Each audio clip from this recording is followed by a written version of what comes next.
Welcome to the WriterDojo with your host, Steve Diamond. Dead men are heavier than broken hearts. And Larry Correia. Send a heartbeat to the void that cries through you. Relive the pictures that have come to pass. Today's episode, Beginnings.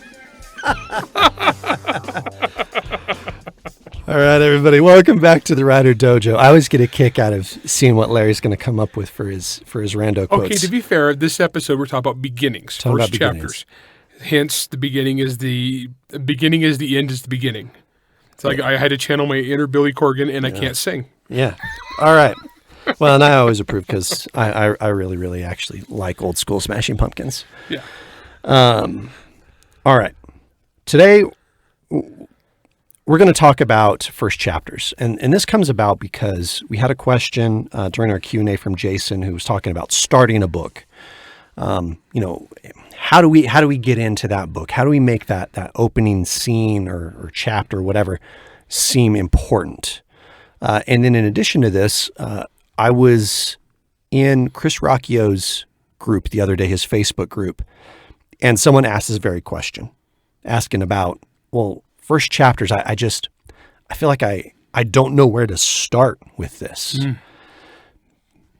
Now, this is a little weird for me because first chapters for me, that's the easier part of the whole process for me. Because that's usually the thing that you're enthusiastic That's about. the thing I'm excited about. When the process starts. Yep, and we've talked about that before. So, all right, but first chapters, Larry, are insanely important. Super important. First chapter, first paragraph, first line. These are super stinking important. You got to hook them fast. Yep. You got to establish dominance. You got to get that reader in the position you want.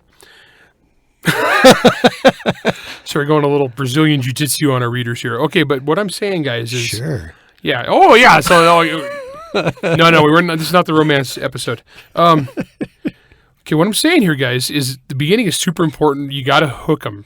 This is your chance to get them at the beginning, because if you don't get them at the beginning, you're not going to get them at all.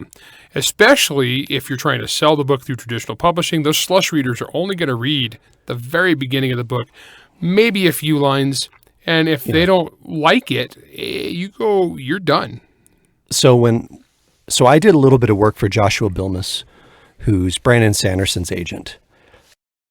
He was talking to me a little bit about how the whole process worked. And I was super curious about it, and I knew Joshua. And I really wanted to understand how it worked. And for a minute, I considered actually becoming a literary agent. This was something that I strongly considered.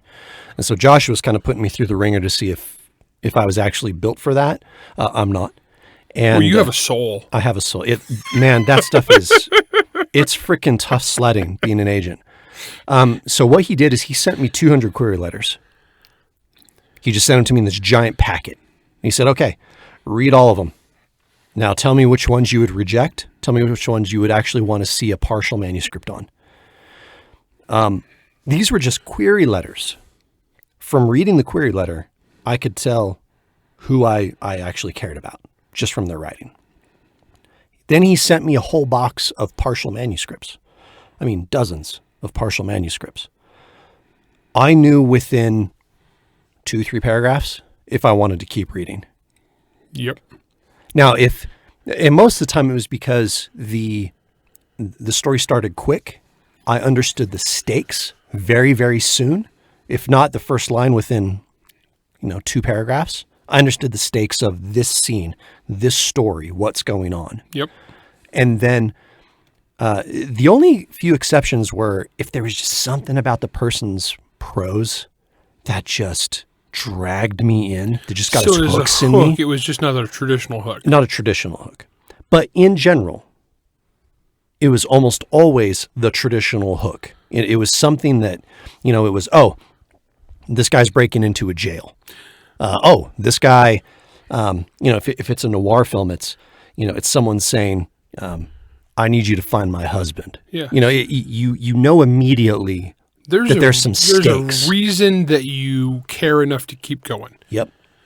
Now, once you get them hooked for 5 or 6 pages, you got them. Yeah, you're pretty much okay. You're good. So that's the first chapter.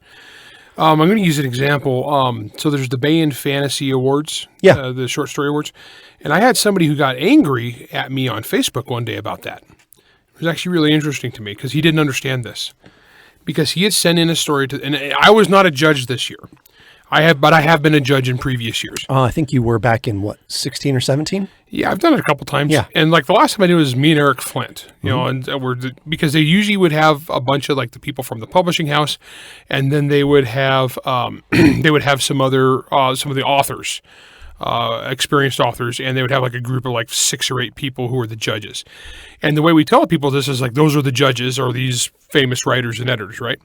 But the thing is, before it got to us, it would go through basically a slush pile because we would get hundreds and hundreds of short story submissions. So many. And so I remember at one point, like one of the years I was doing it was when Christopher Rocchio was still working at Bayan. And Christopher's a very sharp guy. And so Christopher was the guy who got assigned to go through hundreds. I think this last year was like Jason Cordova. It was Jason. Yeah, I was talking with him the other day about that. And so it's the thing is, we got these guys that are like younger but very experienced. I mean, experienced for their age or experienced for their experience level, authors, editors who are going through, and they're like, then they're picking out the best and kicking them up to us, right? Well, and the guy was mad. He was offended. And because he got rejected really fast. He got rejected out of that first thing. So he didn't go to the final however many.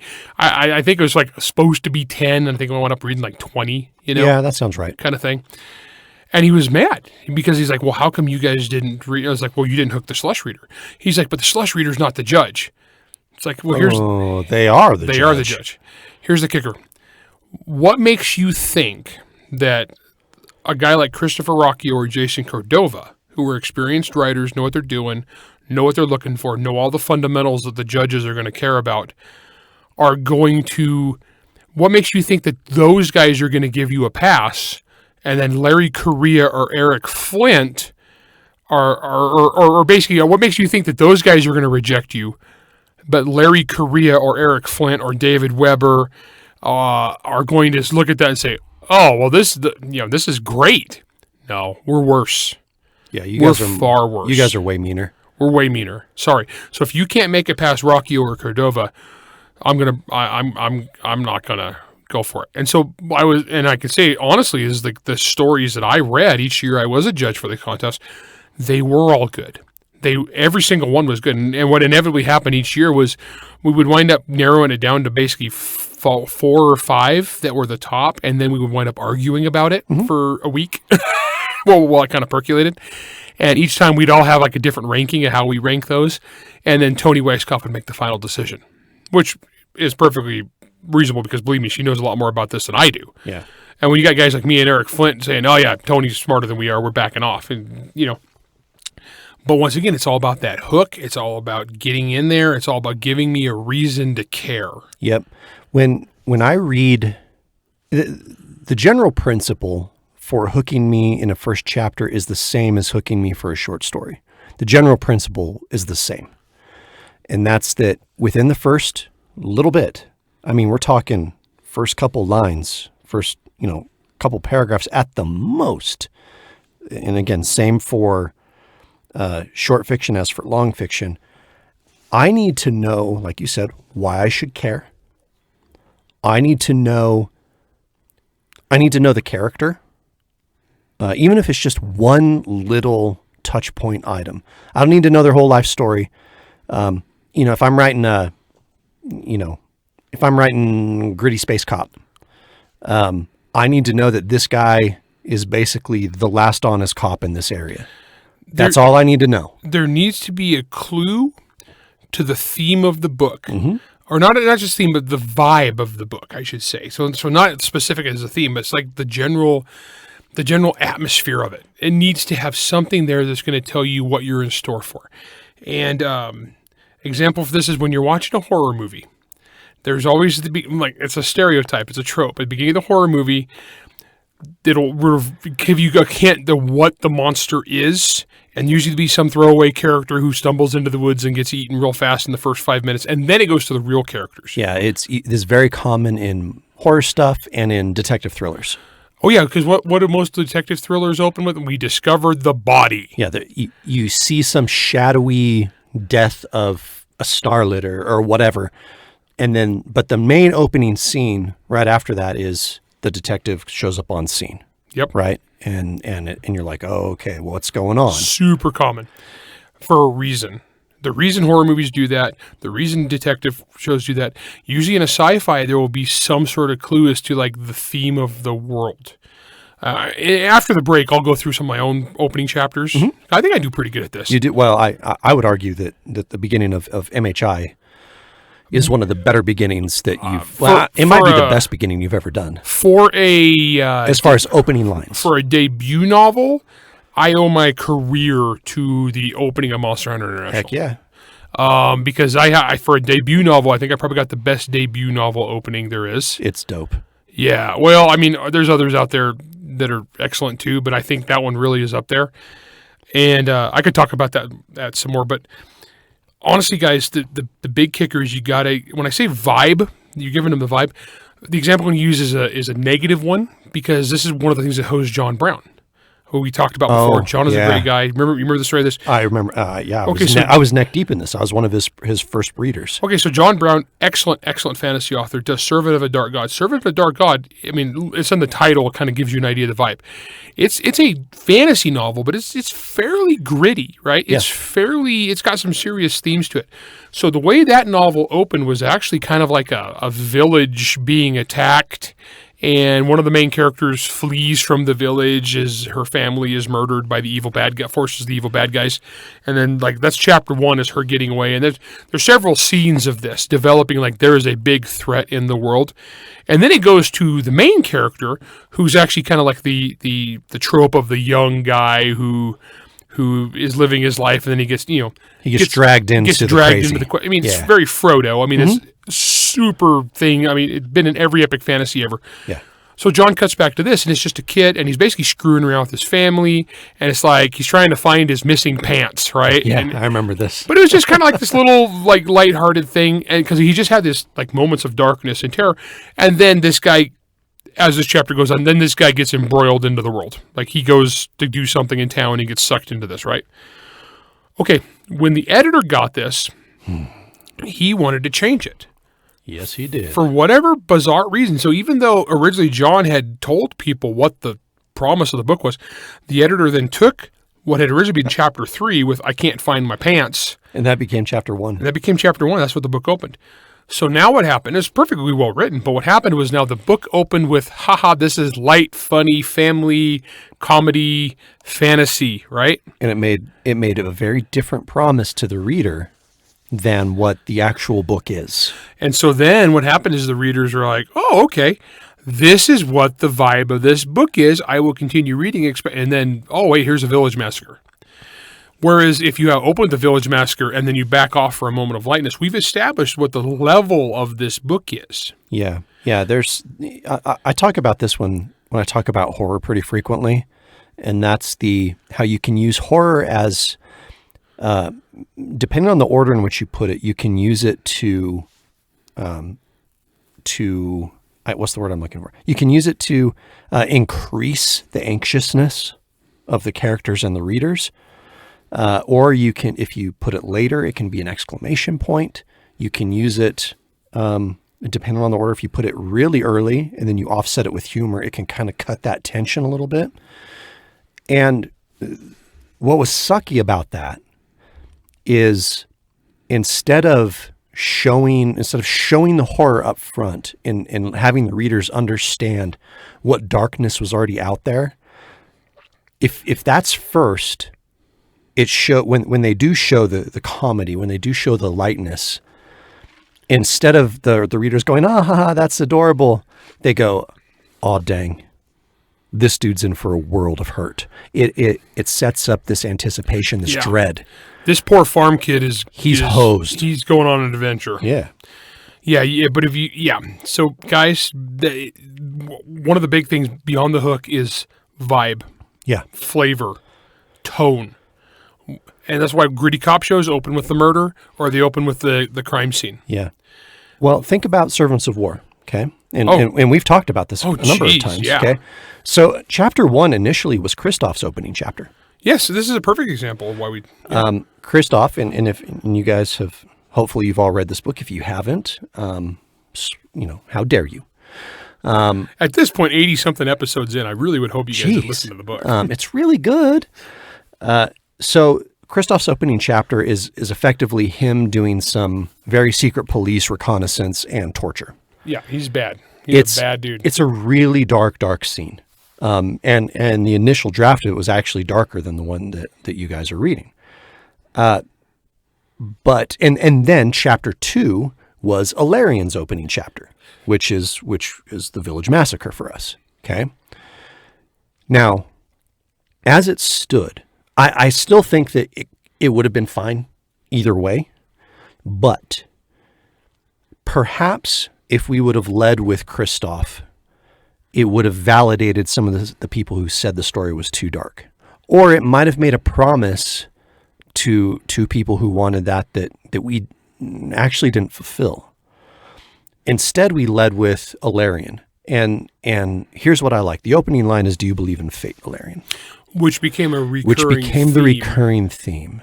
One, it's a good line and it's a good hook from a psychological perspective. Yeah, and it's used in the book like 5 or 6 times. And every time we use it, it builds the tension a little bit more. Yep. To the point where it's almost become like a meme amongst some of our fans where they're like, "Oh, dang, not again." They're like, things are about to get really bad because they said the line. Yeah. And now I know that when I'm writing book 2, I have to put that in, and it has to matter. Has to matter. We can't throw it away. Yeah. Well, basically the point where if somebody randomly says, "Do you believe in fate, Alarian?" in a conversation, he's going to go immediately get into his giant robot suit. Yeah. And start loading the guns. It's like, screw this. I'm out. I'm looking around for ravens. But instead of opening with crazy secret police torture scene, we open with Alarian, who is a person that I think a lot of people can relate to. He's a more human subject. And that opening chapter is him as a human subject losing everything. And I think that that's a much more human, relatable experience than seeing a secret policeman and torture someone. This is the difference between dark epic fantasy and grimdark.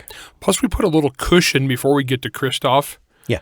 And so that way people know that, hey, there are actually heroes in this world. Mm-hmm. Because one part of the thing when I was editing is like, it's a little too grim and nihilistic out the gate. That's it. You know what I mean? And so once again, it's that vibe thing, guys. So I'm thinking so that's one book, but after the break, let's come back and let's talk about some other ones, do's and don'ts, and then things we learned, and things like things we were shooting for in different books. Yeah, let's do that. Okay, we'll be right back. Hello, word mercenaries. I'm Thomas Umstadt Jr., host of the Novel Marketing Podcast, here to bring you Book Marketing Commandment number 7. Thou shalt weigh thine options before investing in marketing. Every successful author spends money on marketing. Even traditionally published authors spend money on websites, travel, conferences, and email newsletters. If you ask yourself if buying a billboard will help you sell more books, the answer is almost always yes. Sure. Most marketing tactics will help sell at least one book, and most of them are a waste of money. So it's better to ask, will this help me sell more books than the next best alternative? The more promotion options you know about, the more strategically you can spend your money. This is why it's a good idea to listen to podcasts like Novel Marketing. The more you know about book marketing, the less time and money you'll waste, and the more time you'll have to, write your book. So subscribe to Novel Marketing today at novelmarketing.com. All right, everybody, welcome back. Okay. At the tail end of this episode, or of the tail end of the first half of the episode, we talked a little bit about Servants of War and kind of what our goals were and why we had actually ended up switching the order of the opening chapters because of the goals we had. So I thought what we would do, since a lot of our listeners have read some of our opening books, or this will give them a very relatable experience to go do. So if you haven't read some of these books, we will now tell you what our goals were so that when you go buy them and read them, you'll understand this a little bit better. Okay. So I want to start, Larry, with Monster Hunter. Okay. So let's start with Monster Hunter International. Again, my favorite opening of anything you've ever written. And it's initially, before we even met, this is how I knew I was going to be a fan of yours. I struck gold on that chapter, and I actually owe, like I said, I owe a lot to my career to the success of this first chapter, especially the opening lines. The opening line in this one is, yeah, well, for me anyway, and I don't say this lightly, and I'm not saying this because you're my friend, blah, blah, blah, blah, blah. I think it's a perfect opening line. So it's on one otherwise normal Tuesday evening, I had the chance to live the American dream through my incompetent jackass of a boss out of a 14-story window. Okay. So That's the opening line. What does that do? First off, one, it makes you laugh. It's funny. It's like, haha, everyone wants to do that. It's action. It's action. It establishes, things happen in this book. This is an action book. This is not a navel-gazing book. And then it's like, well, why? And that's the exact right question. Why did you throw your boss out? Why did you throw your boss out a 14-story window? And suddenly, we're in a werewolf fight. Yeah, and so I do have a page or two of establishing who the guy is. Owen, the main character, he's an accountant, which is why I liked him. And there's also some clues that he's not a normal accountant as it goes on. He's a rather tough dude, and then it turns into a hyper-violent werewolf brawl. Yeah. Where the guy's boss turns into a werewolf right in front of him, and it basically also is kind of psychotic before that. And then that first chapter is violence. It is a violent fight scene. And I cranked the knob up to 10, and it's just a dude, an accountant in his office, fighting a werewolf hand to hand, and he should just die. But he don't. Yeah. He refuses to die, and he's fighting this werewolf to the death. And they are hitting each other with office furniture. He gets put through the ceiling, and he gets put through the wall.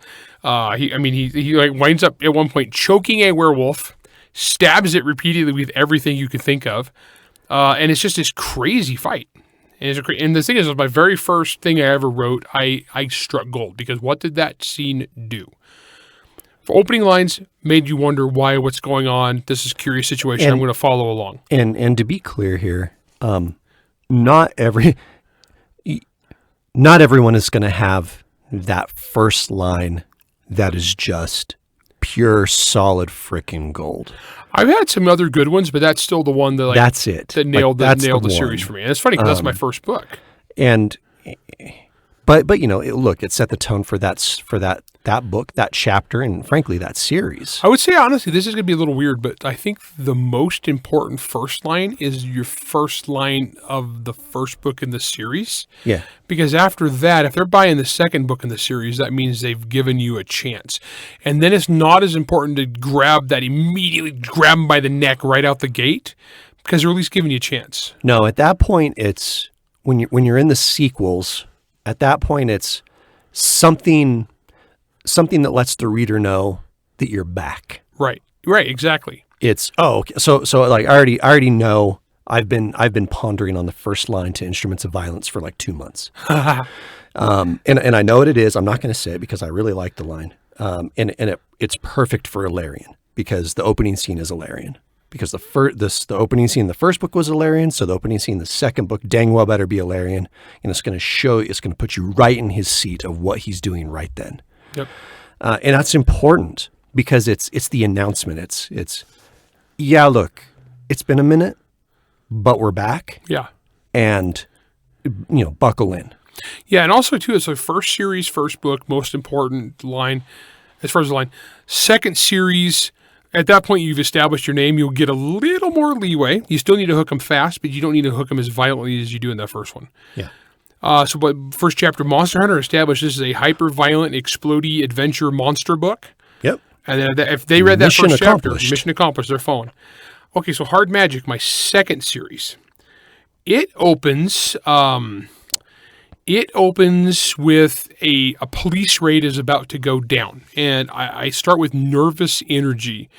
And I establish the nervous energy because the person they're trying to take down apparently has superpowers. And that's just established in a police movie. So I haven't told you anything yet about the world, except they're going to go bust a criminal who has superpowers. Right? The way they're describing it. And then it goes over to the guy who's like the outside specialist they brought in, who apparently also has superpowers. And it's just this nervous exchange between them. And I also established this guy's kind of a hard-boiled detective kind of character. And he's an ex-con with a reputation for violence that makes the cops nervous. So right there in that one little bit, in that first couple opening paragraphs, people are like, oh, okay, this is interesting. This is clearly a 1930s vibe noir kind of thing. But they're talking about really superpowered people. Yeah. See, that's actually chapter 1. So that book, to be fair, though, actually has a prologue. Yeah. So prologues are different. Yeah, so I'm screwing this up here. Really, because with the prologue's the Dust Bowl, right? So the prologue is actually is the Dust Bowl, which is some of the best writing I've ever done.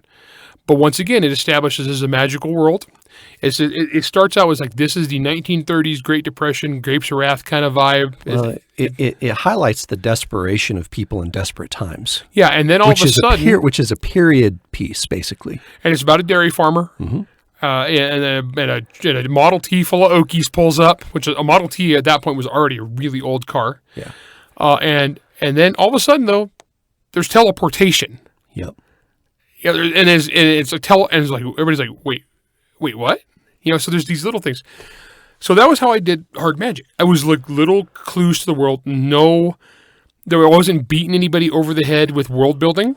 Yep. And I think that's what's important. Now, when I saw this initial question in Chris Rocchio's group, what the guy said was he was confused because he had some ideas for scenes, for characters and stuff, but I think he was talking about like it was something about a person was being held prisoner on a train, so it was kind of a train heist / rescue. I'm like, well, that sounds fun. Yeah, that sounds great. But he started talking about how the difficulty he was having was because some of the people that were the main characters from which the POV was told, they were looking and trying to figure out how they should be going about the train, and they were studying where the train was going. And I'm like, no, don't do that. And I said, here's what I think. I said, of course, this is my opinion. I said, I don't care how they got the plan. Yeah. At this point, I don't care about that. No, I care about action on a train. Yeah, what's the stakes here? Exactly, and that's exactly what I said. I said, start faster. Start faster. Nobody wants to start with a planning meeting. Well, I mean, I just said hard magic I did, but it wasn't about the planning meeting. It was about the tension. Yes. So I guess the train heist would be more like starting it at the immediate, like we're at the station boarding. Stuff's about to go down. Yeah, think about short stories, okay? When we talk about the writing of short stories and getting into the story, we use the old filmmakers adage, right? Which is enter late, leave early, right? First chapters are no different, okay? I don't need to know the history of the world. Nope. I don't need a prologue that tells me the history of the world. Nope. I care about what's happening right now, right in front of me, with who or whom, whatever the grammatically correct version of that is. Do you remember the beginning of Dead Six? I don't actually. Okay, it's the most abrupt beginning of any of my books, in that it opens with a helicopter and all the guys riding in the helicopter getting shot down and crashing into an empty swimming pool at an abandoned resort in Mexico during a narco-trafficante revolution. I do remember this now. And so it actually opens with one of the two main characters coming to in this sideways crashed helicopter with what he perceives as an angel above him shaking him awake. Right. And that's how the book opens. And so it immediately plunges you into this crazy... How did you wind up upside down in a swimming pool in a helicopter? Yeah. So the reader is asking questions of why, how, while at the same time they're getting the thematic elements that you want them to understand that this is what this book is. Yeah. This book is military action. It's a military thriller. This is a gunfight, helicopter crashing book. Yeah. So, yeah, so it's once again, it's giving you a promise, it's giving you a hook, giving you a vibe. Honestly, guys, that's the main keys. But if I was writing the train heist book, I wouldn't start with the planning. I would start with either once again, it comes out the point of view character, whoever's got the best view, or whoever the main character who is the guy that we need to establish like that vibe. Yeah. Where are the most stakes at within that scene? I would be starting him like the train is pulling in and he's boarding, he's checking his watch, like 5 minutes to execute or whatever. Yeah. Well, in one of the suggestions I gave in this little thread was someone saying, look, like the opening line is something to the effect of, if we don't get this right within 2 minutes, he's dead. Yeah. And so there's a couple different writer and slash filmmaking concepts here. One, again, enter late. You've established the literary version of the time bomb. Something is going to happen within a short amount of time, and so your anticipation is there. You're feeling the stress of the situation, hopefully, with the characters. What does this do? It gives you immediate stakes. It gives you an immediate connection to characters because you're like, okay, well, I'm right there with them. They better get this freaking thing right. And if you can work in, if it's a complete grimdark type story, that attitude has to be there. If it's a little bit more lighthearted, then maybe some of the people are cracking a joke here and there within there, so that your reader understands what kind of tone they're going for. There was a book, and I can't remember who it was, and I just was used as an example in a class where I think it was John Brown actually at a con was using example of like good first opening chapters, and he used Monster Hunter in it. But one of the other ones was from a mystery writer, and it was a girl got pulled over in her car. Or got pulled over in her truck, and it was like a pickup truck for a gardening company. And the cop comes up and he's like, "Hey, Sally, you're doing 49 and a 40," and talking to her. And her whole thing was like, "Please don't look in the back of the truck where the bodies are." Yeah.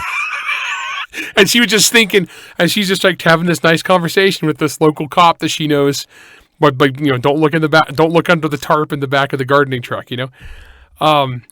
There are certain things like that just grab you. Do you remember? It wasn't the first Tombs and Santos story, but we did the second one where Santos was digging the koi pond. Where he's digging the pond? Yeah. Yes. Yeah. So guys, this is an obscure story that me and Steve did a long time ago, back when Steve was... If you're a WriterDojo supporter, you got this story. Yeah. As one of our perks. Yeah, there you go. So many, many years ago, we did the story, and it opens up with this guy who's Santos, who at this point you don't know anything about Santos, really, unless you read the first one.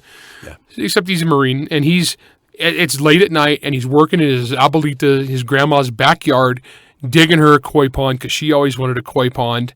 And, he's just digging this hole, and he's got like the little koi pond insert to throw in there. And it's just this little innocuous thing. But then he goes to and opens the trunk of his car and pulls out a tied up guy and throws him in the hole and starts to interrogate him about demons. Yeah. And then he's like talking about how his grandma had just brought him tamales before this, and then he waited till grandma left, and before he opened the trunk of the car to throw the guy's body in. It's like, oh yeah, Abuelita, I'll be right there. I'll be right there.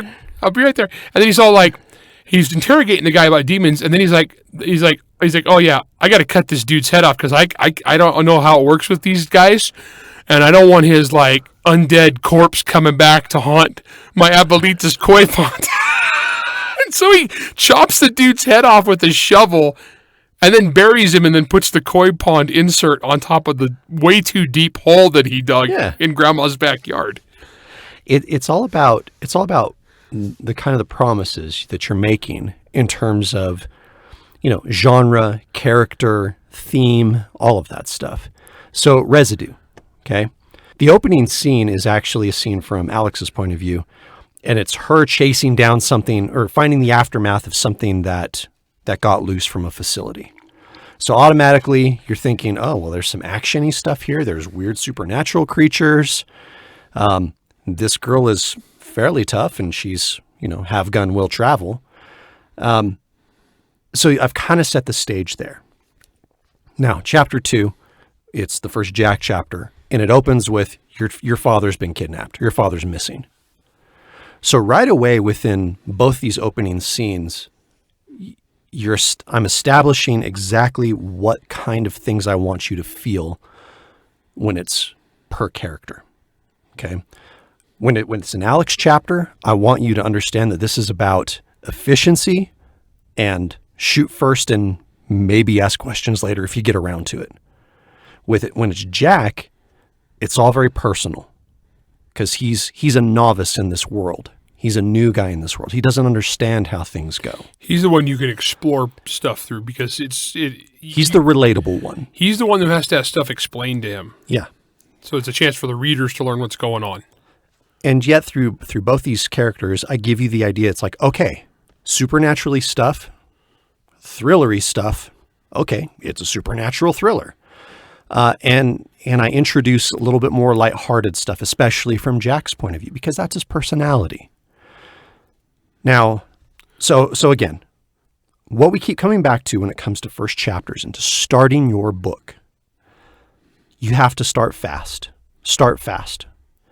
From all of the books that I've read, remember, I used to review books. Thousands of them. And if that opening chapter didn't hook me, it wasn't reviewed. I just put it aside. The only people who can get away with a lackadaisical opening are people or authors who have already established street cred with the audience. And that you're going to be, okay, like, I know you're a huge Steven Erikson fan. Right. So for most people who don't know Steve Erikson, his books are really slow. Yeah, so when you start, it's like and you're confused. Like, I have no idea who any of these people are or what's going on or what they're talking about.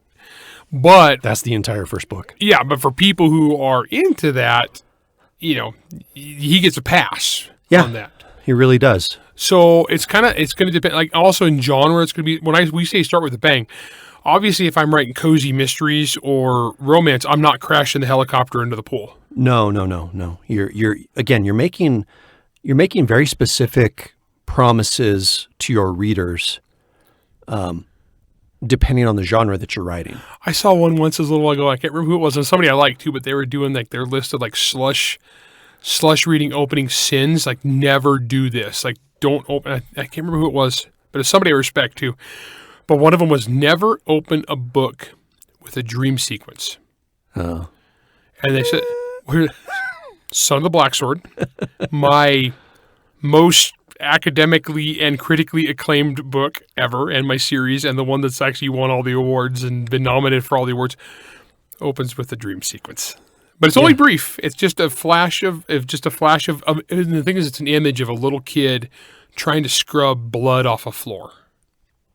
Which, once again, that starts to ask. It's like, and then he wakes up, and it's like this badass warrior wakes up in a tent in the jungle with warriors outside. Like, we need you to come kill the demon. The demon is eating everyone in the village, and so that's the opening. Because, so yes, I did open with a dream, but if you've read Son of the Black Sword, you know that is actually really important, and that imagery is something that comes back to haunt the whole. What the whole book is about. Yeah.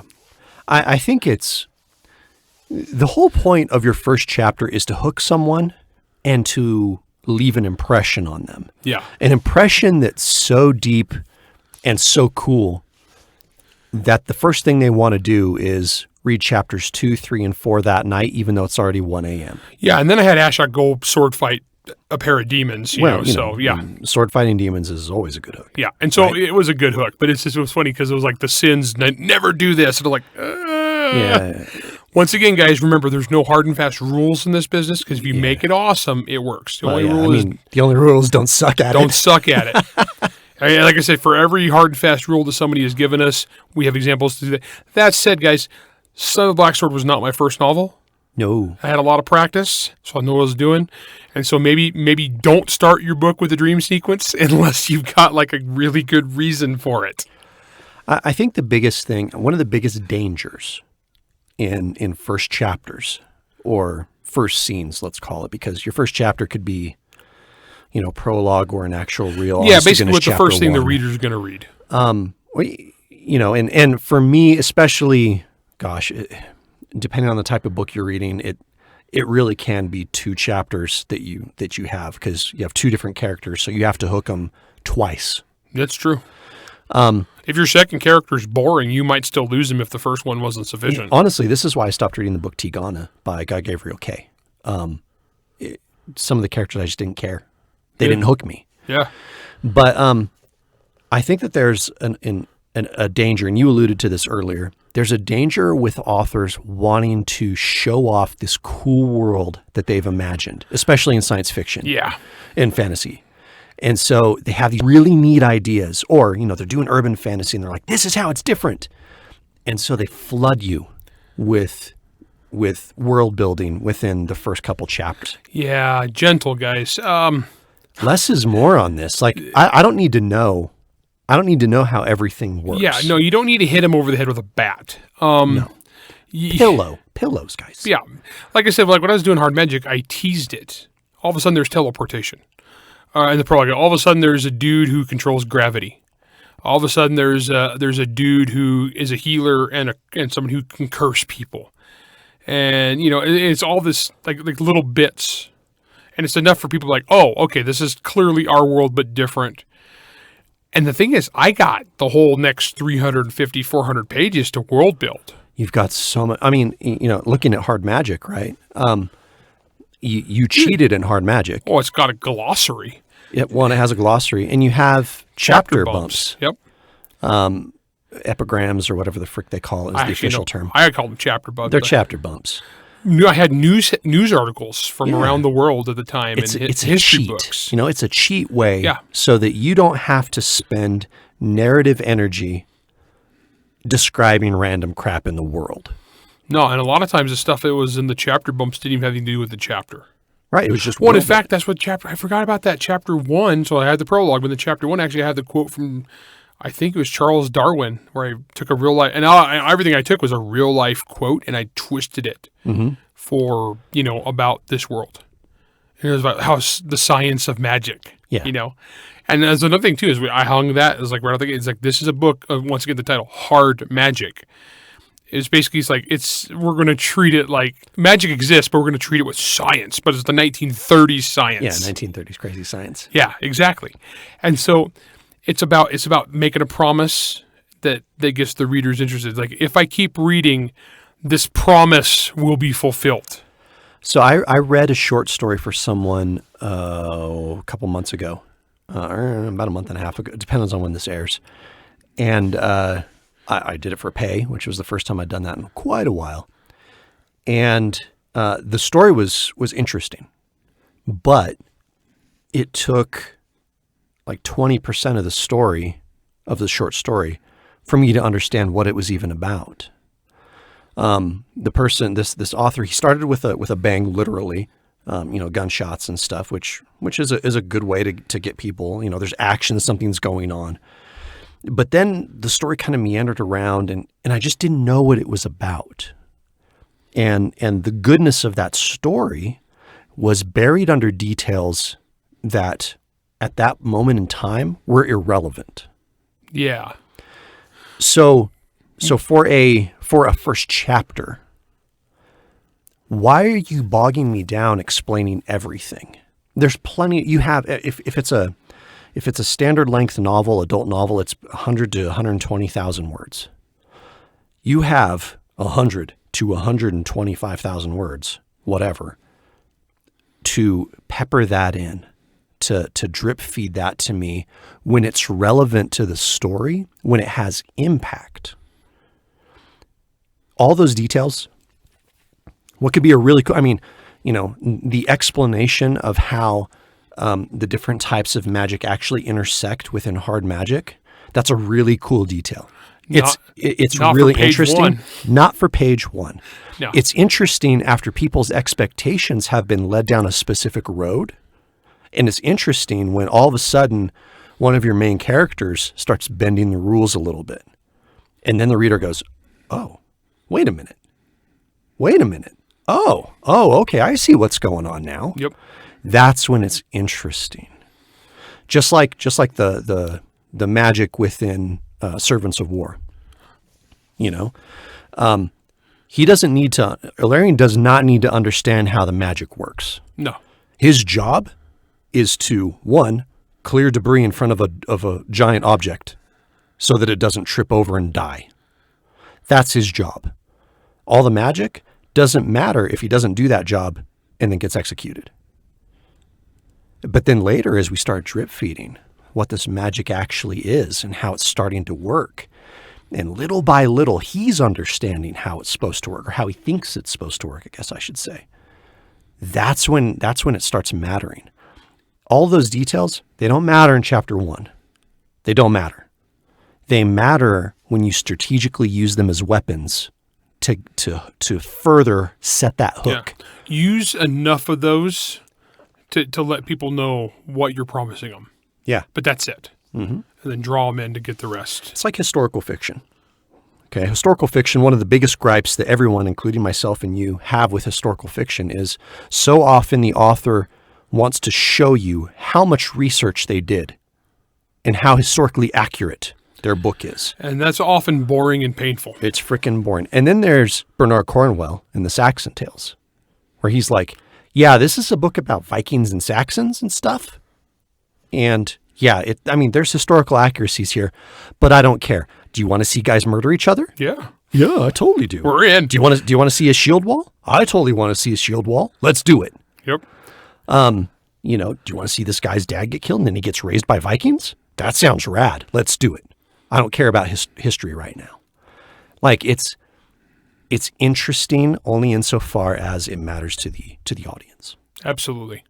So anyway, hopefully that makes sense in terms of what we do with our first chapters and why we wrote them the way that we did and how we, further go on to write them. So hopefully that answers your question, Jason. I know that was one heck of a Q&A that was a great Q&A. That was very personalized to you. For 45 minutes. Yeah.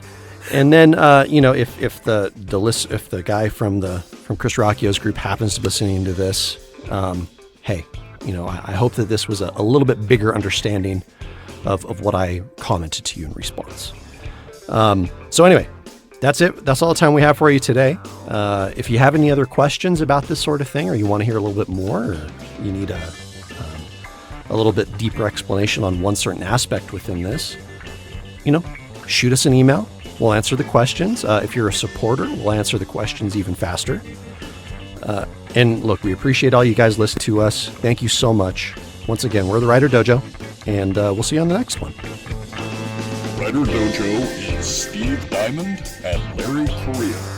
Produced by Jack Wilder and Bear and Hare Studios. Theme song, Word Mercenaries by Craig Nybo. New episodes come out every Wednesday wherever you stream your content.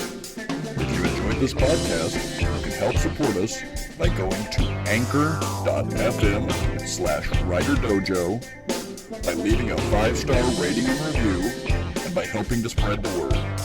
To advertise on the Writer Dojo, email ads@writerdojo.com. All questions and comments can be emailed to questions@writerdojo.com. This is how it's different.